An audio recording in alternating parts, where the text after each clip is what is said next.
नमल। सुमर के जाने के बाद वो लॉकअप में कैद था, दीवार के साथ अकड़ू बैठे, गहरी सोच में गुम। बार बार उसकी जर्द रंगत निगाहों में घूमती थी। तुम मुझे टूटा हुआ देखना चाहते हो ना? फारिस ने सर झटका। हाँ, मैं ऐसा ही देखना चाहता हूँ आपको। उसने आंखें बंद की, जहन के पर्दे पे एक मंजर सा सोचता, उसकी फर्जी ख्वाहिश का मंजर। मगर फिर तकलीफ से आंखें खोल दी। ये तस्वर वही था जो वो चाहता था। फिर उसको सोचकर दुख क्यों होता था? खुशी तो सुमर के इल्ज़ाम और इन तमाम तंज़ ताने भरी बातों से भी नहीं होती थी। असूलन तो इस टूटी फूटी शर्मिंदा लड़की को तस्वर में देखकर खुशी होनी चाहिए थी, मगर नहीं होती थी। इसीलिए तो की थी उससे शादी कि वो उसको खुद अज़ियती का शिकार करेगा, ज़मीर की मलामत से घेर लेगा। फिर ये सोचकर खुशी या तस्कीन क्यों नहीं मिलती थी? क्या वजूहात वही थीं जो वो सोचता था, या वो सोचता था वो सिर्फ तौजीहात थी, हवालात की स्याह सलाखों के पार? मध्यम रोशनी थी। उस रोशनी को बेख्याली से देखते फारिस काजी का जहन एक दफ़ा फिर पीछे चला गया। वलायत बेगम का घर उसने क्यों छोड़ा था? वो क्यों एक रात घर से निकला था? वो चाहता भी तो ना भुला सकता था। लड़ाई हुई थी घर में, होती पहले भी थी, मगर उस रात किचन में किसी बात पे ऊंचा ऊंचा बोलते झगड़ते। वलायत बेगम ने हाथ मारकर सालन का डोंगा गिराया था और गरम गरम सालन सीधा उसकी माँ के पैरों पे गिरा था। सानिया ये नहीं था। सानिया ये था कि उसका बाप तब भी कमज़ोरों की तरह वलायत बेगम को मनाने और ठंडा करने की कोशिश कर रहा था। गुस्सा फारिस के अंदर उबल उबल रहा था। वो कमरे में बैठी पैर के आंवलों पे मरहम लगाती लीमा के पास गया और उससे कहा कि वो अब इधर नहीं रहेंगी। वो उसके साथ वापस चले, मगर लीमा उसको सब्र, तहम्मुल और बर्दाश्त का दर्स देती रही। वो भी एक कमज़ोर औरत थी, टूटी पिसी हुई औरत जो कभी जुल्म के खिलाफ नहीं खड़ी होगी। उस वक्त उसके नज़दीक ये सब जुल्म ही था, और अपनी माँ से पहली दफ़ा वो दिल बर्दाश्ता हुआ था। पैर में जूती थी या नहीं, वो वहाँ से निकल भागा। तवील सर्द सड़कों पे वो चलता रहा। कैसे कसरे कारदार पहुँचा कुछ याद नहीं। जवाहरात ने उसको अपने घर में पनाह दी, पैर के ऊपर मरहम लगाया और फिर उसके माँ बाप को बुला लिया। जाने किसने तय किया, मगर उसके बाद अलीमा उधर ही इनेक्सी में रहने लगी। वो माँ से खफा था। वक्त के साथ खफगी धुल गई, मगर दिल का कांटा सारी जिंदगी नहीं निकला। उसे नहीं मालूम था कि उसे भी दिल में बातें रखकर ना निकालने की बीमारी है। वलायत बेगम की वफ़ात के बाद नुसरत और फारिस को अबू नेक्सी में ले आए थे। अलीमा का रवैया उनके साथ अजीब सा था। वलायत बेगम के घर में वो बेबसी वाली ज़िंदगी गुजारती थी। यहाँ वो मालकिन थी, जुल्म नहीं करती थी, हर शय मुहैया करती थी, हर सहूलत, हर आसाइश, मगर उनसे बात नहीं करती थी। नुसरत के अपने गम बहुत थे। शादी के बाद शोहर से नाराज़गी और शीरख्वार बच्चे को ससुराल वालों के रहम करम पे छोड़ आने का गम। वो बहुत दुखी रहती थी। वारिस खामोश रहता था, जैसे न किसी से मोहब्बत हो न किसी से गिला। फिर आहिस्ता आहिस्ता वक्त बदला। नुसरत उसके काम करने लग गई थी, उसका ख्याल रखने लग गई थी। वो छोटा था, वारिस से भी काफ़ी छोटा। नुसरत को उसमें शादी नज़र आने लगा था। वो कभी कभी बेख्याली में उसे शादी पुकार भी देती थी। वो बुरा माने बगैर चुपचाप आ जाता था, उसकी तस्वीर नहीं करता था। वारिस ग्लासेस लगाता था, पढ़ते वक्त भी टीवी देखते वक्त भी। सरमा की एक शाम वो नेक्सी के लाउंज में बैठे थे, जब अब्बू ने वारिस से कोई शर्ट ढूंढ लाने को कहा था, तो वो जो बगैर ऐनक के बैठा था सादगी से बोला कि उसकी ऐनक टूट गई है, वो नहीं ढूंढ सकता। अब्बू ने वही काम फारिस से कह दिया। फारिस खामोशी से उठा और अंदर गया। वापस आया तो हाथ में वारिस की ऐनक थी, जिसके शीशे निकले हुए थे। ऐनक उसने वारिस के सामने रखी। उसके शीशे होते तब भी वो 0 नंबर के थे। उनसे तुम्हारी नज़र पे कोई फ़र्क ना पड़ता। जाओ, जो अब्बू ने कहा है वो ढूंढ कर लाओ। उसने ये अल्फाज बहुत आहिस्ता से कहे थे। टीवी का शोर था और अब्बू दूर थे, सुन ना सके। वारिस का रंग सफ़ेद पड़ा, उसकी चोरी पकड़ी गई थी। उस वक्त तो वो चुपचाप उठ गया, लेकिन रात को उसके साथ लेटे उसने पूछा था, तुम्हें कैसे पता कि मेरी नज़र कमज़ोर नहीं है? मुझे पता है, वो चित लेटे छत को देखते बोला था। मैं इसलिए जगाता हूँ क्योंकि मुझे ऐनक अच्छी लगती है। कुछ देर बाद उसने खुद ही वजाहत दी। फारिस ने गर्दन मोड़ कर उसे देखा। वो कहना चाहता था कि ये तुम पे अच्छी नहीं लगती, इससे तुम्हारी आंखें अंदर को धंस जाएंगी, मगर उसने वारिस का चेहरा देखा और उसका दिल नहीं चाहा कि वो उसकी खुशी छीन ले। हाँ, ये तुम पे अच्छी लगती है। उस दिन के बाद इन दोनों के पास एक दूसरे से करने के लिए बहुत सी बातें होती थी। फारिस उसका दोस्त बन गया था। वो कभी कभी उसको डांट पीट देता था। जब स्कूल में फारिस किसी से लड़कर किसी का दांत तोड़कर आता तो वारिस गुस्से से उसको कॉलर से पकड़कर झिंझोड़ता, यूं लड़ते रहोगे लोगों से तो जेल में पड़े होगे किसी दिन। और अब फारिस सोचता था कि वो जेल इसलिए गया क्योंकि इस दफ़ा वारिस लड़ा था। अम्मी की वफ़ात के बाद उसका दिल दुनिया से उचाट हो गया था। वो सारा सारा दिन सड़कों पे आवारा फिरता रहता था। ये बेमकसद बेरौनक ज़िंदगी को एकदम वो सिर्फ गुजारने लगा था। कभी दोस्तों के साथ किसी तरफ निकल गया तो कभी अकेला किसी ट्रेन में बैठ गया। वारिस लाहौर था, नुसरत अपने घर में खुश और अब्बू को वफ़ात पाए तो काफ़ी अरसा हो चुका था। फारिस की ज़िंदगी में उकताहट बेगानगी बढ़ गई थी। उसका दिल पढ़ाई में नहीं लगता था। कुछ दोस्तों के साथ वो शिकार पे जाने लगा था। माँ बाप का छोड़ा हुआ पैसा वो झोंकता जा रहा था। वो खूबसूरत गंज जिनको हाथ में पकड़कर ताक कर किसी परिंदे की तरफ निशाना बांधने की कैफियत और सुरूर ही कुछ और होता था। वो गंज उसका जुनून बनती गई। नुसरत उसकी हालत और ये आवारगी देखकर उसे अपने साथ ले आई। आम हालात में वो बहन के घर जाकर ना रहता, मगर अपने घर में जहन ऐसे प्रबंधा रहता था कि वहशत होने लगी। हन्ना तब 3 साल की थी, साथ ही स्कूल जाता था। एक वही होती थी जो दिन रात उसके साथ बैठकर बातें करती थी, इतना बोलती कि अल अमान ये क्यों है, ये क्या है। वो कभी जिज हो जाता, कभी हंस देता। जिंदगी इन्हीं दो इंतहाओं के दरमियान से गुजर रही थी। वो पढ़ाई में हर गुजरते दिन के साथ निकम्मा होता जा रहा था। दूर के शहर जंगल वनों में जाना, कहीं कहीं दिन घर न लौटना, अजीब थी उसकी ज़िंदगी भी। वारिस फ़ोन पे गुस्सा करता तो वो फ़ोन बंद कर देता। नुसरत प्यार से समझाती तो वो दूसरे कान से निकाल देता। फिर एक दिन नुसरत के ससुर आए।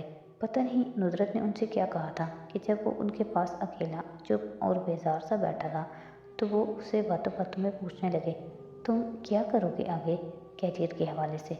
जिस चीज़ का मूड बना उसे लगा अब लेक्चर शुरू होगा, सो मज़ीद उकता गया। तुम्हारी ज़िंदगी में तरजीहात क्या हैं? क्या? वो वाकई उलझा था। तुम्हारी तरजीहात किसको सबसे ऊपर रखते हो? किसके लिए सब कुछ कर सकते हो?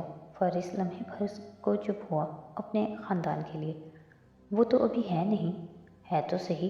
ख़ानदान बीवी और बच्चों का नाम होता है।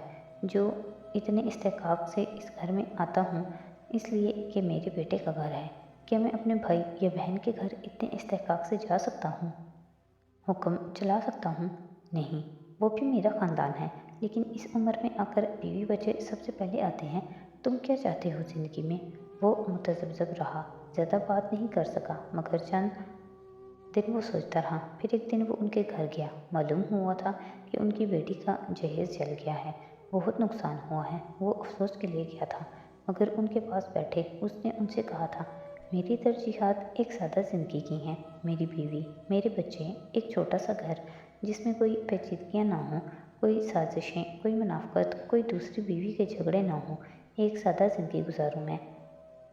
9 to 5 की जॉब और घर का सुकून, यही चाहता हूँ मैं। फिर मेहनत करो, अपनी बीवी और बच्चों का सोचकर मेहनत करो कि तुम उनको क्या दे सकते हो। और इस गुफ्तगू ने फारिस की सोच बदल दी थी। वो जैसे किसी लंबे ख्वाब से जगा था। आने वाले साल में खुद पे ख्वामख्वाह के चढ़े कर्जे, पढ़ाई की तकमील, नौकरी और हर फ़र्ज़ की अदायगी में नुसरत के ससुर ने उसकी मदद की। उनसे उनका कोई रिश्ता ना था सिवाय दूर की रिश्तेदारी के, मगर एहसानात बढ़ते जा रहे थे। वो उनका बहुत एहतराम करता था, उनकी बात जैसे सुनता और किसी की ना सुनता। वो नौकरी में अच्छा जा रहा था। सादा ज़िंदगी सादा चल रही थी, लेकिन फिर उसे अंदरूने सिंध भेज दिया गया। वारिस अगले माह उसे मिलने आया तो सख्त गर्म था। तुमने मुझे कहा कि तुम्हारी सिंध में पोस्टिंग हुई है। और नहीं तो क्या। तुमने ये नहीं बताया कि तुम्हें यहाँ सज़ा के तौर पे भेजा गया है। वो बेहद यकवा हो रहा था। फारिस ने नाक से मक्खी उड़ाई। मैंने कुछ गलत नहीं किया था।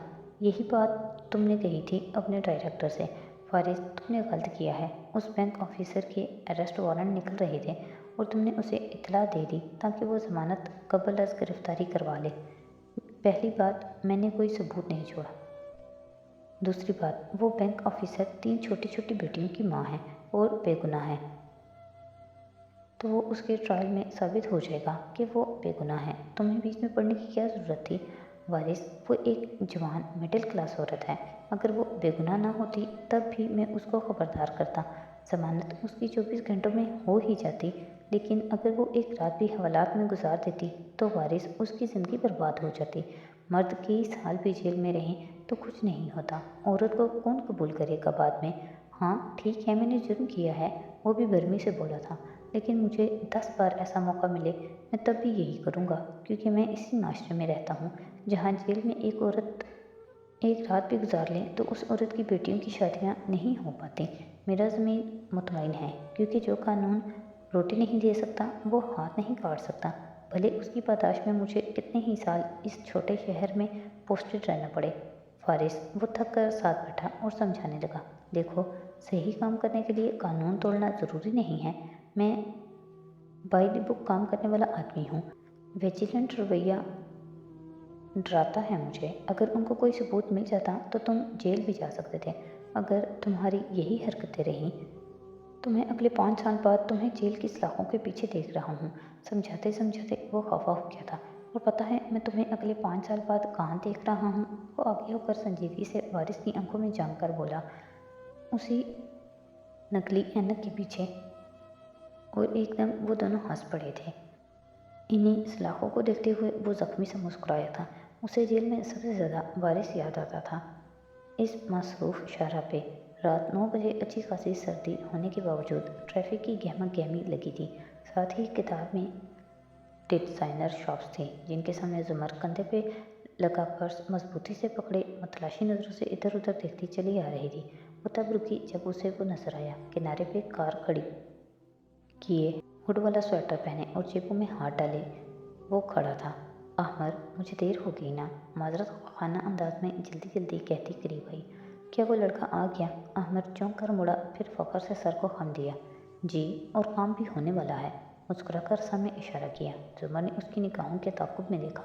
वहाँ पुलिस का नाका था और एक नौजवान अपनी कार से निकल खड़ा हो हैरत और ताज्जुब से सिक्योरिटी अफसरान से बात कर रहा था, जो एकदम से उसको घेर कर उससे बास पुस कर रहे थे। वो सिर्फ पुलिस एहलकार नहीं थे, बल्कि किसी दूसरे महकमे के अफसरान भी थे। वो चीज़ें उसकी कार में डाल दी थी ना अहमर? पुलिस उसको अरेस्ट कर लेगी ना?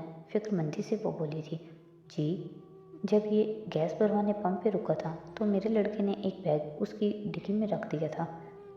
बैग में इस लड़के के आईडी कार्ड की कॉपी और उसके ड्राइविंग लाइसेंस की कॉपी भी है। वो इनकार करे तब भी वो लोग इस बैग को उसी की मलकियत समझेंगे। Okay, thank you. Her cheese plan के मुताबिक जा रही थी। उसे ज़रा सुकून मिला। काफ़ी सारी ड्रग्स डाली है ना? ड्रग्स? अहमद ने निगाहें फेर कर उसे देखा। कौन सी ड्रग्स? समर का दिमाग भग से उड़ गया। अहमद, उसके बैग में ड्रग्स डलवाने का कहा था मैंने आपको, ताकि पुलिस उसे गिरफ्तार करे। मैं आपको शक्ल से कोई हेरोइन स्मगलर लगता हूँ या बजाते खुद कोई नशीली लगता हूँ जो मेरे पास ड्रग्स होंगी? नहीं, आज आप मुझे बता ही दें कि मैं आपको क्या लगता हूँ। वो बहुत ही खफा हुआ था। जुमर का दिमाग वैसे ही आजकल घुमा रहता था, अब तो मज़ीद खोल गया। अमर, आपने क्या डाला है उसके बैग में? परेशानी से इन लोगों को भी देखा। ऑफिसर्स के पास कुत्ते भी थे और वो घूम घूम कर उसके सामान को सूंघ रहे थे। लड़का अभी तक बहस कर रहा था। देखिए, ये ड्रग्स, ये असला, ये करेंसी स्मगलिंग, ये म्यूज़ियम के नवादरात, सारे अंग्रेज़ी फिल्मों वाले घिसे पिटे आइडियाज़ हैं। मैं ना बड़ा ओरिजिनल बंदा हूँ।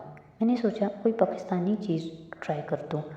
वो देखें, फ़खर से मुस्कुराकर उस तरफ इशारा किया। जुमर परेशानी से उधर देखने लगी। वो लोग अब डिक्की खोले खड़े थे। दफतन एक ऑफिसर ने भूरा बैग खोला और फिर गोया शोर मचा दिया।